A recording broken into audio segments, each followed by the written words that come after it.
Fresh powder is hero snow. It allows you to ski a straighter line and provides a great cushion when you fall. So which resorts have the best powder in North America? That is a great question I hope to answer with this video, which is my second in a series documenting the top ski areas in North America. The first showed the top 5 steepest, and a link can be found in the description below. Back to the question of the best powder. Coming up with an answer can be difficult. Someone who is lucky enough to show up at any resort after a cold snowstorm might consider that resort to have the best powder. Conversely, you could look at annual snow averages and argue that those resorts with the most snow have the best powder. Unfortunately, that is not the case, as it leaves out the all-important snow quality factor. There is a reason that people refer to West Coast snow as either Sierra cement or Cascade concrete. There are also other factors to consider. I originally thought about Snowbird as it is right next to Alta and they receive almost the same snow.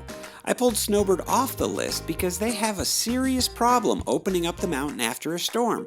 Sometimes it will be 3 days or even a week before they can get some runs open because of avalanche danger. 20 years ago they didn't have that problem. I'm not sure if lawyers have started running things or if they trimmed the mountain operations team too much. Just don't come to Snowbird the morning after a storm and expect to ski much. You'll be sorely disappointed.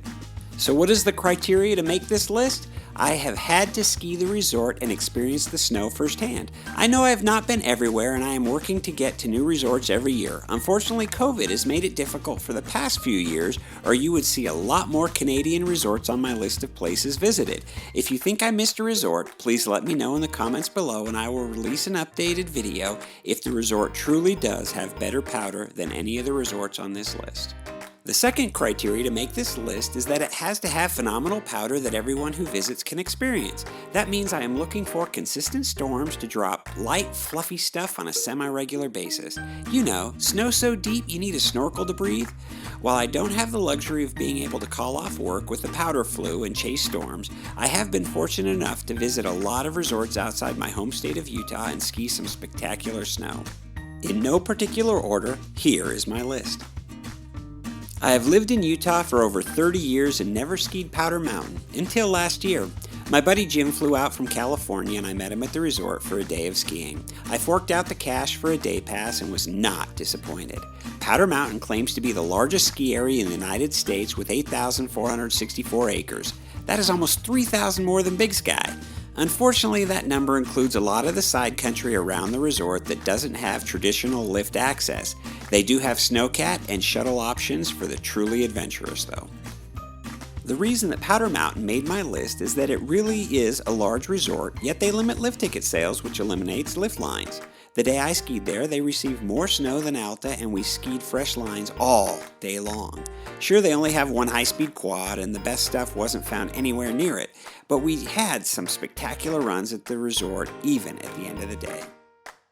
Wolf Creek is one of those unknown places that never makes it to any of the top lists except when it comes to powder. The resort sits in some magical sweet spot that seems to attract the most consistently light snow of any resort in the lower 48. Once again, I discovered this place thanks to my buddy Jim, whose primary goal in life is to ski the best powder. I arrived at Wolf Creek the night after a huge storm that dropped several feet of blower. It remained cold enough all week so that even though we didn't get any more snow, we still found fresh lines a week later that skied pretty close to the ones we found at the start of the trip. I consider Wolf Creek great skiing for about 2 days, as it is not large nor does it have very challenging terrain. If you are a solid intermediate skier, then don't hesitate to spend an entire week. Jackson Hole is one of my family's favorite ski areas and we try to get there frequently. One year my wife and I bought a Jeep Wrangler, which at the time was the official vehicle supplier of the resort, and Jeep sent us 2 seasons passes. We skied there a lot that year. Jackson Hole is consistently one of the coldest places I ski, and that is a very important ingredient for great powder. It doesn't matter when I visit, there always seems to be great snow. If you are also into steeps, this resort made that list too.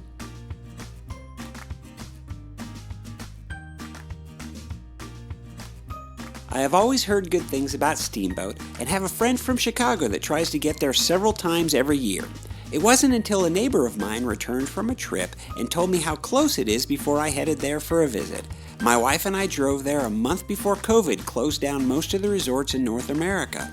As luck would have it, we got to experience that beautiful champagne powder that Steamboat is famous for. We found untracked lines on the backside all morning. Then we moved to lesser skied areas on the front side with fresh lines and had a very memorable trip. For most longtime skiers, Alta is synonymous with powder skiing.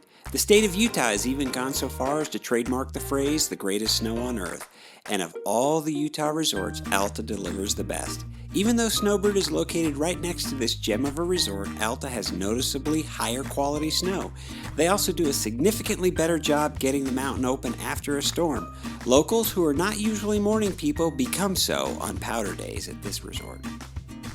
In my first video of this series, I included an honorable mention for a resort that I had yet to ski but had a huge reputation. It seems appropriate to continue.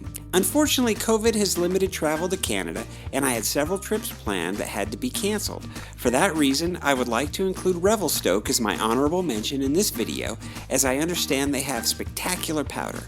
It is on my short list of places to visit, and I hope I will get the chance soon. You may disagree with the resorts on my list, and I encourage you to include your favorite places in the comments below. If you are persuasive enough, I will create an updated video after verifying your claims. Don't forget to like the video and subscribe to the channel, as there are more videos on the way.